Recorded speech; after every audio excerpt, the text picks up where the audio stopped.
날씨가 좀 또 스산하고 추워지니까 그런지 몰라도 오늘 아침은 올라오는데요.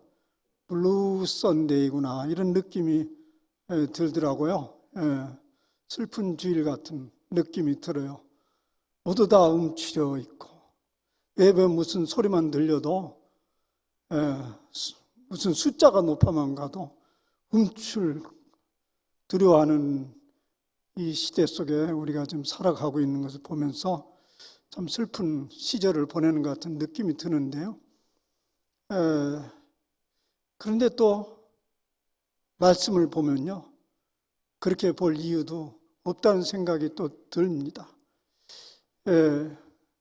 사실 하나님 입장에 볼 때는 이 일들이 매우 작은 일입니다. 긴 역사 속에 하나님이 펼쳐가시고자 하는 일 속에 보면 매우 한 점에 불과한 것을 보게 됩니다. 그래서 이때 우리가 믿음이 없었더라면, 하나님 말씀이 없었더라면 우리는 이런 시절이 닥치면 그저 죽을 것처럼 맥을 못 쓰고 쩔쩔매다가 또 언젠가는 지나갈 거 아니겠습니까? 그러면 또 아무 일도 없었던 것처럼 그렇게 행동하는 것이 인생들입니다. 오늘 우리는 말씀을 보면서 하나님의 거대한 시선을 봐야 되겠습니다. 하나님이 하시는 일은 언제나 새로운 세계를 향해서 또 하나님께서 펼치고자 하는 그 나라를 향해서 중단 없이 전진해 가고 있습니다. 오늘 우리가 읽은 이사야 말씀을 보면요, 냉탕과 온탕을 아주 왔다 갔다 하는 그런 분위기를 느낍니다.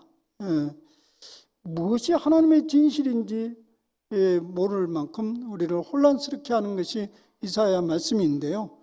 오늘 이사야 말씀 1장은 시작하자마자 이스라엘 백성을 향해서 혹독한 패망을 예언하고 있습니다.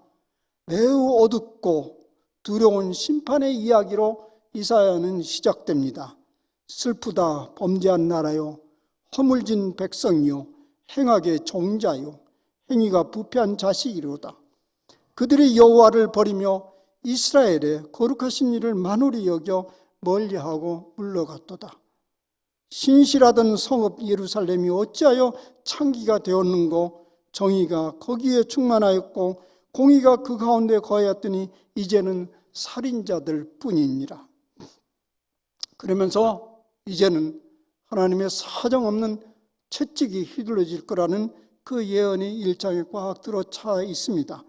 그런데 돌연 2장으로 넘어가서는 그 예루살렘이 곧 회복되리라는 예언이 펼쳐집니다. 심판으로 인해서 상처를 받고 찢겨질 백성들이 회복될 거라는 얘기입니다. 그런데요, 너무 성급하다는 느낌이 듭니다. 아직 매를 들지 않았습니다.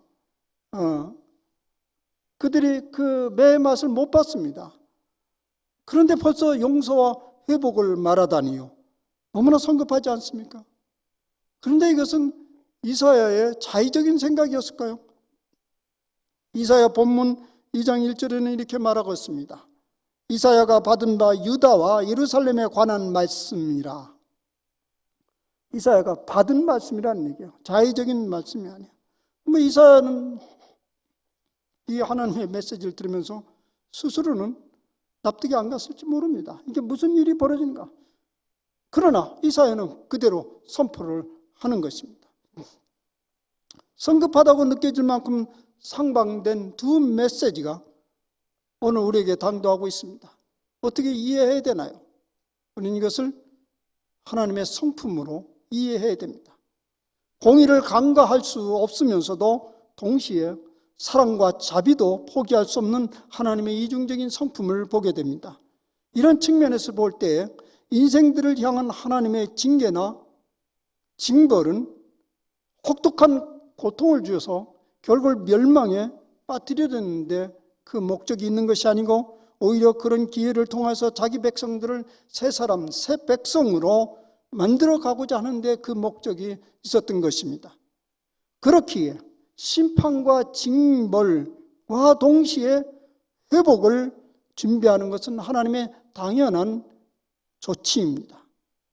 1장에서 징벌과 심판을, 2장에서 회복을 말한다고 해서, 그런데 그것이 곧 실행되는 것은 또한 아닙니다. 이것이 우리에게 사실 또 혼란을 줍니다.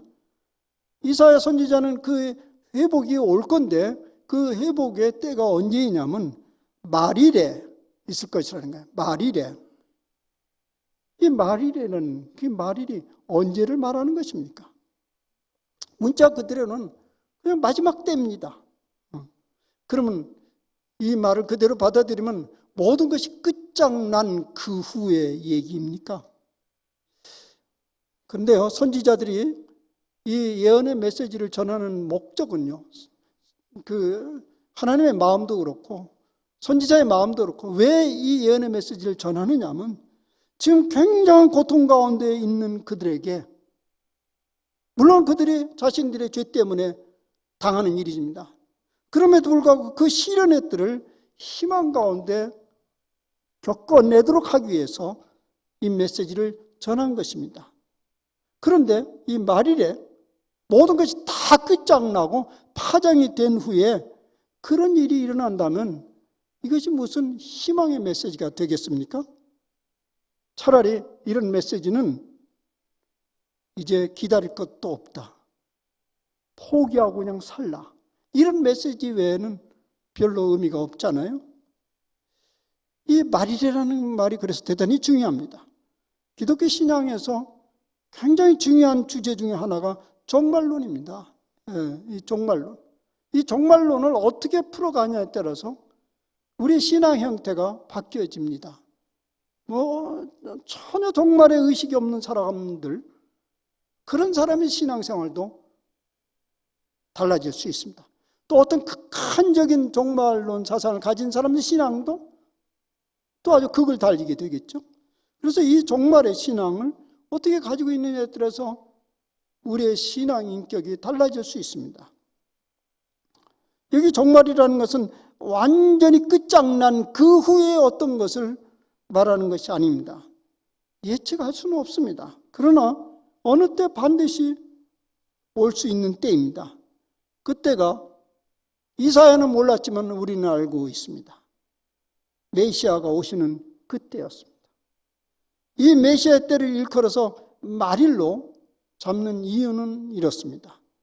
메시아 때는 메시아가 오시면서 그들을 괴롭히던 이전의 시대는 막을 내리고, 이런 의미에서 말일입니다. 그리고 새로운 시대가 열리기 시작했다는 이야기입니다. 그 말일에 이제 벌어지는 일이 무엇이냐면, 오늘 이사야 말씀은 여호와의 전이 모든 산 꼭대기에 설 것이고 만방이 그리 몰려들 것이라는 것입니다. 물론 이스라엘의 회복운동을 벌이고 있는 시오니즘을 가지고 있는 이스라엘 사람들은 지금도 여전히 이 예언이 빼앗긴 자기들의 영토와 국권을 완전히 회복하는 때라고 생각하고 있는데요. 물론 이사야 자신도 그런 생각을 하고 있었을지 모릅니다. 일부는. 그러나 오늘 예언의 전체 메시지를 보고 오늘 긴 역사를 돌이켜볼 때 하나님의 뜻은 그것보다 훨씬 더 원대했습니다. 먼저 여호와의 전이 모든 산 꼭대기에 굳게 설 것이라는 말씀에 주목해 봅시다. 이 산 꼭대기, 그 산 꼭대기는 고래로부터요 하늘 아래 첫 동네로 믿고 있었잖아요. 아주 산 꼭대기 높은 곳이요. 그리고 그곳이 신이 거하시기에 가장 신성한 곳으로 여겨졌습니다. 그래서 사람들은 그 높은 산 꼭대기마다 골짜기마다 자신들의 신당들을 짓고 그곳에 모여들었습니다. 이스라엘도 그러했습니다. 아니 동서고금을 막론하고 모든 나라들이 그러했습니다. 높은 산과 깊은 골짜기는 우상숭배 본산지였습니다. 지금도 우리는 지리산 골짜기나 이런 데 가보면 곳곳에 그런 형상들이 있습니다. 말이라는 그런 신당들이, 산꼭대기에 있는 신당들이, 우상들이 다 무너지고 그 대신 그곳에 여호와의 전이 우뚝 설 것이다. 그래서 백성들은 하나님을 향한 무지함으로부터 깨어나게 되고 참된 하나님의 지식으로 충만하게 되리라는 것이 오늘 이사야가 받은 예언의 메시지입니다.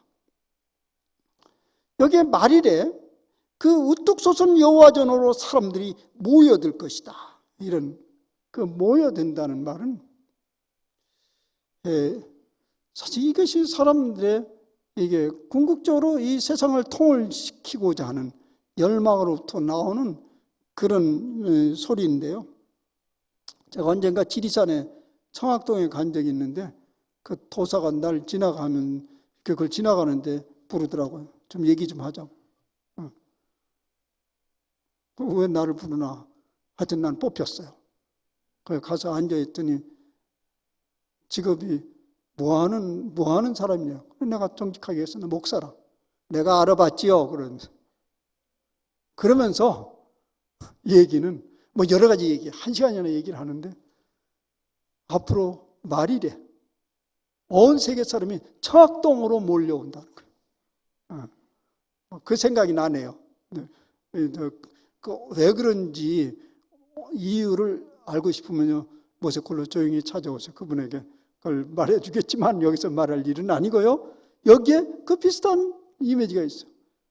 그 산꼭대기 시온산에 여호와의 전이 우뚝 솟을거리는데 만민이 그들에게 거기에 몰려든다. 이 몰려든다는 말의 히브리어는요, 물이 흐르듯이 몰려온다 이런 뜻이에요. 물이 위에서 아래로 흘러오듯이 거기에 몰려드는 무리들은 억지가 없이 자연스럽게 몰려든다는 것입니다. 왜냐하면 거기에 곳곳에 있었던 우상들이 다 회파되고 하나님 말씀에 접근하는데 방해물이 다 제거됐기 때문에 물이 흐르는데 방해물이 다 제거돼서 자연스럽게 그리 모여든다는 것입니다. 오늘 우리가 신앙생활하는데 많은 장애물들이 있잖아요. 그 말씀을 그대로 받아들이기에 많은 장애물들이 다 치워진다는 것입니다. 자연스럽게 몰려든다는 것입니다. 그래서 세상은 하늘의 순리대로 살게 된다는 그런 예언입니다. 그래서 그곳에서 와서 사람들은 여호와의 말씀을 듣게 되는데 이렇게 말하고 있습니다. 율법이 시온에부터 나올 것이며 여호와의 말씀이 예루살렘부터 나올 것이기 때문이라. 여기 시온, 예루살렘은 같은 말입니다. 같은 의미를 이제 다르게 쓴 말인데 어쨌든 그 말씀이 거기에서 흘러나오기 때문에 예루살렘에서 흘러나오기 때문에 사람들이 그리 몰려간다. 그럼 우리 예루살렘으로 몰려가야 되잖아요. 도대체 예루살렘이라는 건 뭔가? 요한복음 4장에 사마리아 수가성 여인과의 대화 속에서 그 의미를 찾아볼 수 있습니다. 수가성 우물가에 예수님과 한 사마리아 여인이 대화를 나누기 시작합니다. 근데 그 대화가 무르익어가면서 사마리아 여인이 돌연 예수님께 묻습니다. 왜 당신들은, 유대인들 말이죠, 유대인들은 꼭 예루살렘에서만 예배를 드려야 한다고 주장합니까? 그 얘기는 우리 산이 있고 그리심산이란 산이 있고 거기 성전이 있는데 왜 우리는 안 됩니까? 이런 질문을 하죠. 예수님이 된다고 했습니까? 안 된다고 했습니까? 왜 아니? 라는 말을 슬쩍 꺼냈다가 거둬들이는 모습을 보게 됩니다. 아니지, 그건 아니지. 너희는 알지 못하는 것을 예배하고 우리는 아는 것을 예배하노니 이 구원이 유대인에게서 남이라. 그래, 예루살렘이 맞다는 거예요. 왜 예루살렘에 해야 되느냐? 사마리아 여인은 다시 묻죠. 왜 예루살렘이어야 하느냐? 당신들은 알지 못하는 것을 예배하고 우리는 알고 있는 예배를 하기 때문이다. 이 얘기예요. 당신이 그리심산에서 예배드리지? 당신은 무엇을 경배하는지, 어떤 신을 경배하는지 모르고 드리지 않냐? 우리는 알고 드린다. 따라서 당신은 우상이고 우리는 참 예배다. 이런 의미입니다. 그리고 그런데 그런 일이 언제 일어나죠? 사실 거기에서 그런 얘기예요. 아니, 그건 메시아 그분이 오면 그런 일이 일어났지요. 이런 얘기를 하잖아요. 여기 유대인으로부터 그런 일이 일어난다라는 말이 무엇을 얘기할까요? 바로 이것이 그 유대인은 예수 그리스도의 도래를 얘기합니다. 그러니까 여기도 그 높은 산 예루살렘으로부터 말씀이 나온다는 것은 앞으로 오실 그 메시아 예수님으로부터 그 말씀이 흘러나오게 되고 그 말씀으로 향해서 모든 백성이 몰려들 것이다, 이런 얘기입니다. 이 말이 이럴 때 예수님께서 메시아로 이 땅에 태어날 것이고, 그래서 그 기준으로 시작해서 이전 세대에는 종말을 구하고 새로운 시대를 열기 때문에 이것을 말이라고 한 것입니다.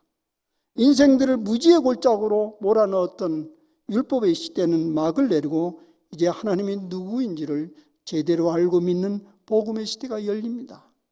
사실 지금 실제적으로 볼 때 그 옛날보다 믿는 사람이나 안 믿는 사람이나 하나님에 대한 이해는 엄청 커지고 깊어졌습니다. 믿는 사람이나 안 믿는 사람. 하늘과 땅이 너무 멀었던 시대는 지나가고 하늘과 땅이 서로 맞닿는 시대가 왔습니다. 물론 그것은 과학도 한 몫을 했습니다. 그런데 그런 일이 어떻게 시작됐는가? 말씀이 육신이 되어 우리 가운데 거하게 된 그때에 시작이 된 것이고요, 이사야가 그것을 예언한 것입니다. 그리고 그 말일에 세상은 어떻게 변화될 것인가? 이 세상은 어떻게 변화될 것인가? 그들의 칼을 쳐서 보습을 만들고, 보습은 쟁기입니다. 쟁기를 만들고 그들의 창을 쳐서 낫을 만들 것이며, 이 나라와 저 나라가 다시는 칼을 들고 서로 치지 아니하며 다시는 전쟁을 영습하지 아니하리라. 이 마지막 때에 모든 나라들이 정복하고 보복하는 대신에 함께 공존하며 평화롭게 사는 세상이 열린다는 예언입니다. 이루어지고 있습니까? 더 위험하게 진행되고 있습니까? 저는 점점 이루어지고 있다고 봅니다.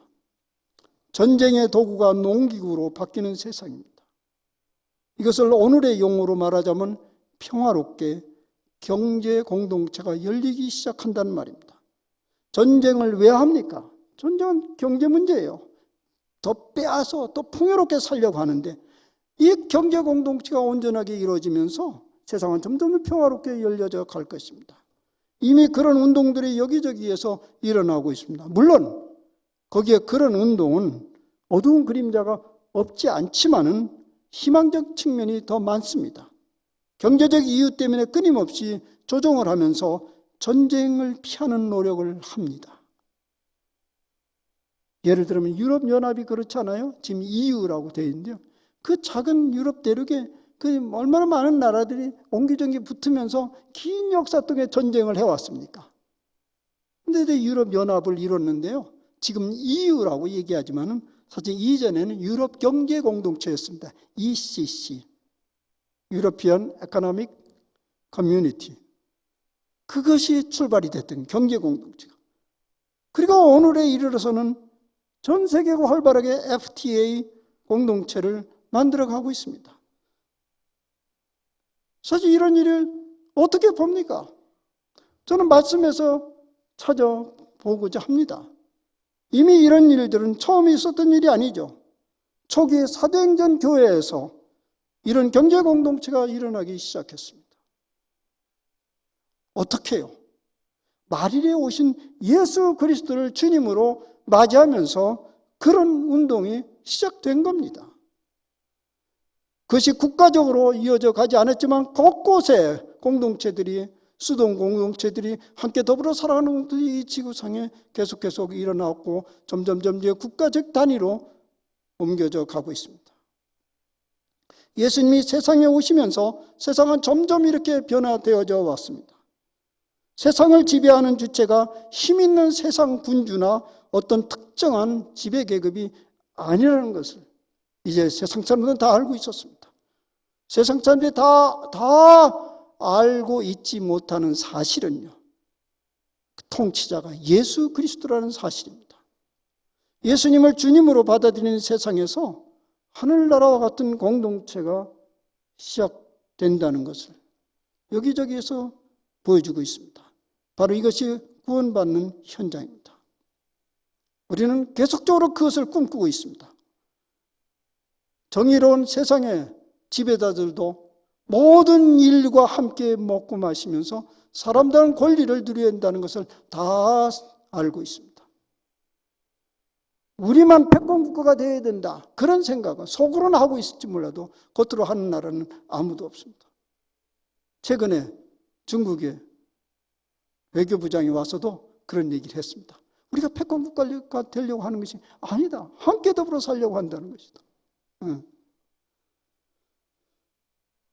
그것이 이 땅에서 어떤 식으로 실현되든지 실현되고 있는데요. 그런데 어떤 동기로 그것이 실현되느냐, 근본적으로 어떤 군주가, 어떤 나라가 이걸 실현하느냐, 그것을 모든 사람들이 알아듣게 공식화시켜 놓은 말씀이 있는데요. 그것이 오늘 로마서의 말씀입니다. 이건 한 개인이 아니고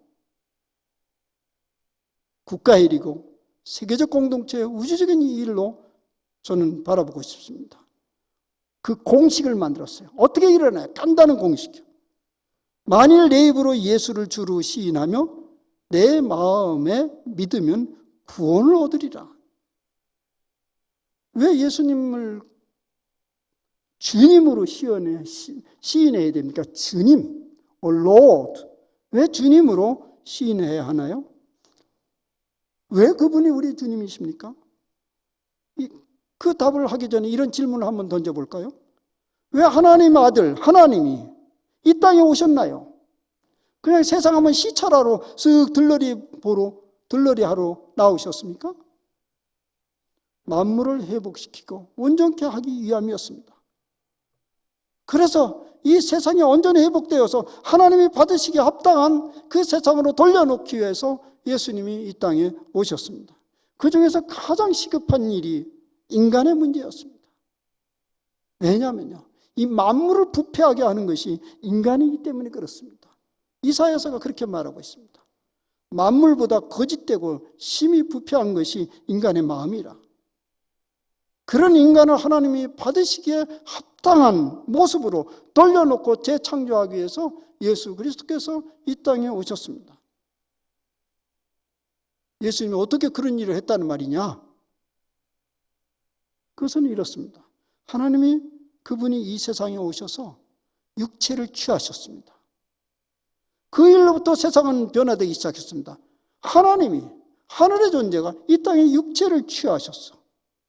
이 소리는 뭐냐면 우리와 살을 맞대었다는 것이고 또 자기 자신을 피조물에게 내어줬다는 것을 의미하는 것입니다. 그래서 세상과 하늘이 연결되었고 우리에게는 그 결과적으로 그 하늘의 실체, 의로움이 우리에게 덮어 씌워졌다는 것입니다. 혹 이렇게 비유할 수 있을까요? 민물과 바닷물이 만났습니다. 무슨 물이 되죠? 바닷물이 되죠. 빗물이 하늘에서 떨어져서 강물로 떨어졌습니다. 그 물은 무슨 물이 되죠? 강물이 되죠. 하나님이 그리스도의 의로움이 육체 가운데 덮어 씌웠죠. 그러면 어떻게 되죠? 그리스도의 의로움이 우리의 더러움으로 오염됩니까?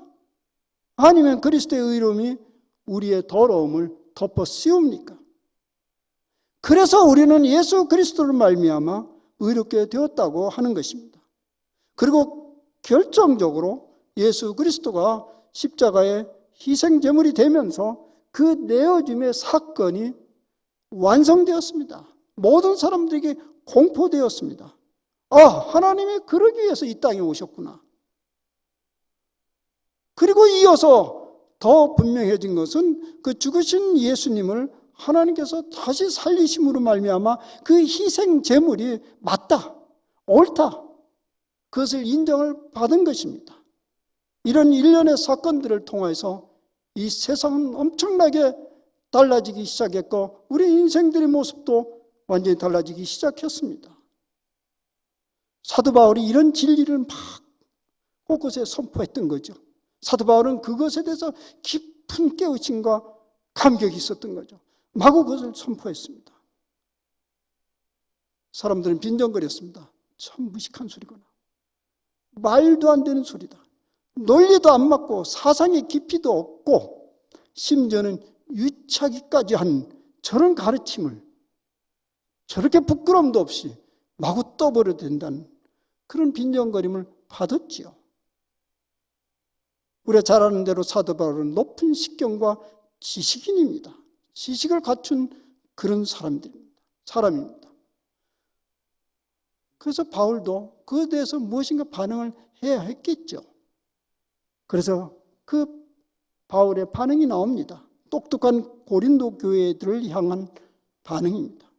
우리는 십자가에 못 박힌 그리스도를 전하니 유대인에게는 꺼리끼는 것이요 이방인에게는 미련한 것이로되 오직 부르심을 받는 사람자들에게는 유대인이나 헬라인이나 그리스도는 하나님의 능력이요 하나님의 지혜니라.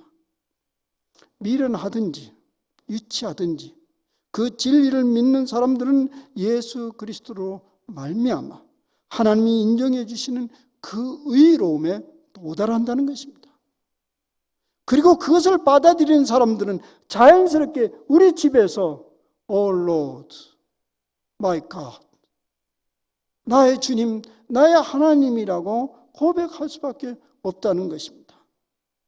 그런데 거꾸로 그 주님, 예수님을 주님으로 받아들이지 못하는 사람들은 왜 그러냐면 하나님이 이 땅에 오셨다는 사실을 모르기 때문에 그렇습니다.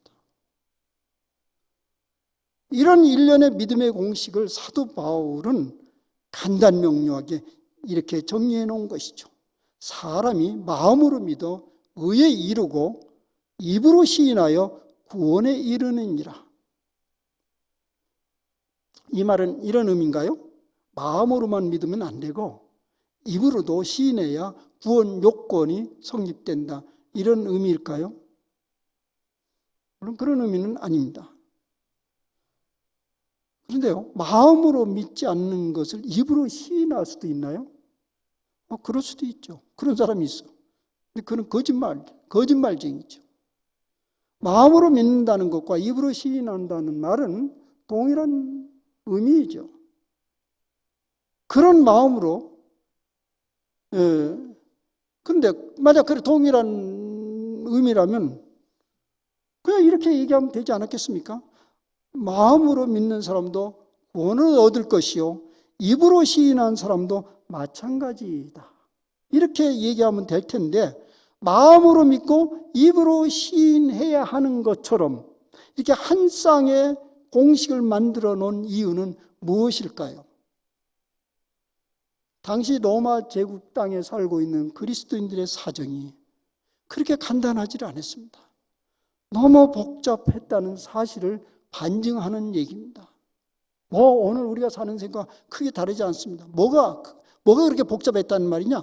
당시에 그 로마 제국을 살아가는 모든 사람들에게 나를 주님으로 불러줘라, 이런 대상들이 아주 많았어요. 우선 로마 황제가 그랬습니다. 나를 주님으로 불러라. 그리고 당시의 경제 생활을 좌지우지하는 수많은 다양한 우상들이 나를 주님이라고 부르라고 주장했습니다. 이런 와중에 예수님이 끼어들었습니다. 이제 나를 주님이라고 해라. 이 틈바구니 속에서 그리스도인들이 믿음으로 살아가는 일이라는 것은 그렇게 만만하지를 않았습니다. 제가 수년 전에 일본에 어느 도쿄 집회에 갔다가 시내 한가운데 이제 호텔 한 10층에 머물렀습니다. 그 밑에서 이렇게 내려다 보니까 아주 그 도시계획이 잘 된 바닷가처럼 착착착착 그 불락이 보이는데요, 재밌는 현상을 봤어요. 불락이 작지 않죠. 큰 불락. 그냥 위에서 내려보니까 보이는데, 불락이 쫙 있으면 그 쫙 집들이 있고 한 구석에 절이 있었습니다. 그리고 그 주변에 묘가 있었고, 도쿄 시내 축축축축 있는 걸 보면서, 그래서 제가 그걸 보고 참 희한한, 처음 본 일이니까요. 어떻게 도시 한가운데 저렇게 탁탁 돼 있냐? 그래서 내가 물어봤어요. 거기 살고 있는 사람들이. 그랬더니 그분이 저에게 얘기하기를, 그것이 일본 땅에 그리스도인이 되기가 어려운 결정적인 이유입니다.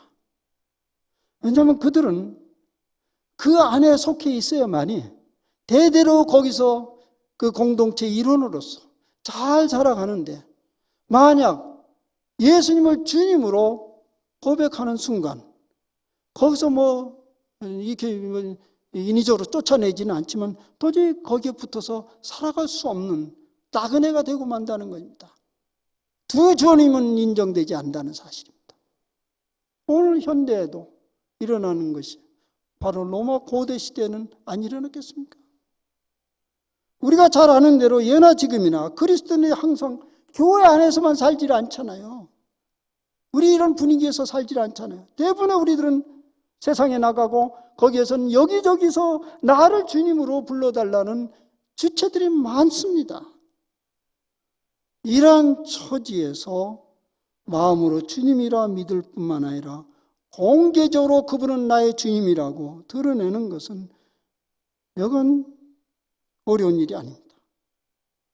왜냐하면 그렇게 드러내면 당장 다른 주님들과 충돌을 빚습니다. 다른 주님들과. 그러니 마음으로만 담고 있지 공개적으로 시인해야 할 그때에는 입을 다물어 버릴 수밖에 없는 거죠.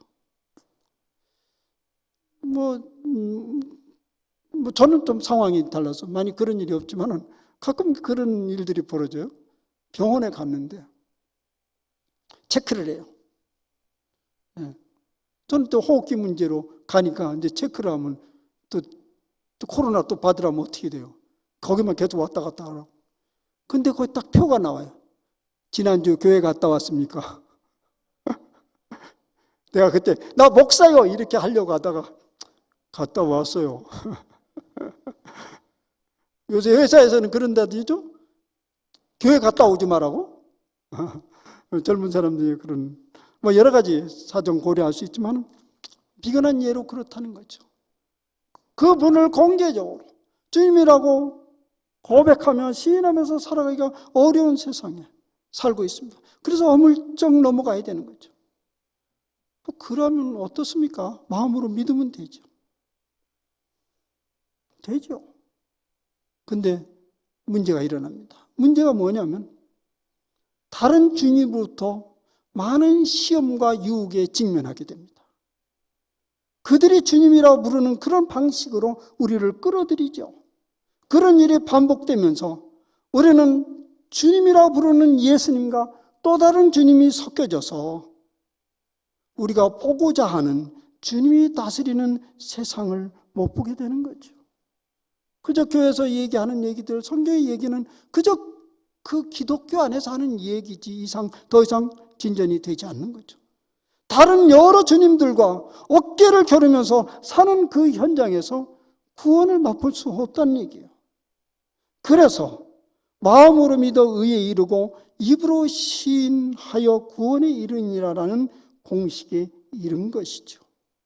마음으로 믿어 의에 이른다는 말을 그저 제 임의적으로 해석을 해보자면 종말론적 구원과 연결시킬 수 있습니다. 맞습니다. 마음으로 믿었으니까 우리 그리스도의 의를 전가받았고요. 결국 구원에 이르게 될 것입니다. 그런데요, 입으로 시인하면서 다른 주님들과 겨루면서 거기서 승리하는 현재적 구원을 맛보기는 어렵다는 얘기입니다. 어렵지만 용기를 내어서 예수님은 나의 유일한 주님이십니다. 그렇게 드러낸다면 그곳에서 우리 주님은 영광을 받으시고 우리를 참된 주님이 아닌 것들로부터 우리를 보호해 주시고 구원해 주신다는 사실을 현재적 구원이라고 말할 수 있습니다. 그것이 바로 여기에 구원에 이른 것입니다. 너와 내 집안에 구원이 여기에 이르렀다. 우리 소리 기억나죠? 삭개오. 그가 공개적으로 그를 시인하면서 여기에 너와 내 집이 구원을 이르렀다. 사실 이 복음의 확신은요, 이 복음의 이런 만민의 구주가 된 이 예수가 만민의 구주라는 이 복음의 확산은요, 이사야의 예언대로 확산되어 갔습니다. 이 복음은 유대인들의 범위를 훨씬 뛰어넘어서 전 세계로 뻗어나갔습니다. 그래서 오늘 사도 바울은 그렇게 이것도 거의 예언입니다. 당시에 모두 그렇지 않았지만, 유대인이나 헬라이나 차별이 없음이라 한 분이신 주께서 모든 사람의 주가 되사 그를 부르는 모든 사람에게 부유하시도다. 사도행전에 의하면 유대인들의 핍박으로 복음이 이스라엘 땅을 넘어서 이방으로 넘어갔습니다. 자의적으로 한 거 아니죠. 열정이 일어나서 그런 게 아니라 밀려서 그렇게 됐습니다. 그래서 소아시아와 로마 지역으로 뻗어나갔습니다. 그런 일은 기독교 2000년 동안 반복되어 온 역사입니다. 그래서 마침내 이제는 오늘 현실을 보면 세상 누구도 교회를 모르는 사람이 없게 되었고 예수 그리스도가 누구인지 모르지 않게 되었습니다. 이사야 말씀대로 교회가 높은 산 꼭대기에 세워진 것처럼 되어 있습니다. 누구도 교회를 모르는 사람이 없어. 누구도 누구를 그 안에서 섬기는지 모르는 사람 없습니다. 누구든지 가고자 하면 갈 수 있고 알고자 하면 알 수 있고 믿고자 하면 믿을 수 있게 되었습니다. 사람들은 그곳으로 모여들고 있습니다. 아무리 교회가 오늘 위기라 해도 저는 믿습니다. 그것으로 모여드는 사람들은 결코 멈추지 않을 것입니다. 왜냐하면 그것은 하나님의 사람의 예언의 메시지이기 때문에 그렇습니다. 그 예언은 차근차근 이루어져 가고 있습니다. 이로써 우리는 점점 더 분명히 현재적 하나님 나라에 가까이 살고 있습니다. 그래서 우리는 현재적 구원을 얻고 있는 것입니다. 사랑하는 여러분, 이 계절에 예수님과 더불어 하나님 나라가 우리가 살고 있는 이 땅에 임하고 있습니다. 이 대강절에 그 구원의 신비와 가까이 다가온 하나님 나라를 묵상하며 맛보시며 희망의 계절을 맞이하시길 바랍니다. 블루 12월이 아니라 희망이 가득 찬 아위시하잖아요. 위시풀 그런 12월이 되시길 바랍니다. 그리고 이렇게 기도해 보시죠.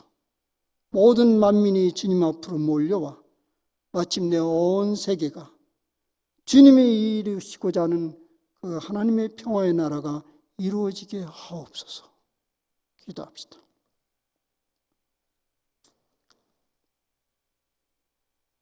오래전 하나님 사람 이사야를 통해서 예언된 메시지가 이루어진 지 2000년이 흘러서 오늘 계속적으로 그 예언의 메시지는 이루어가고 있는 것을 우리가 목도하고 있습니다.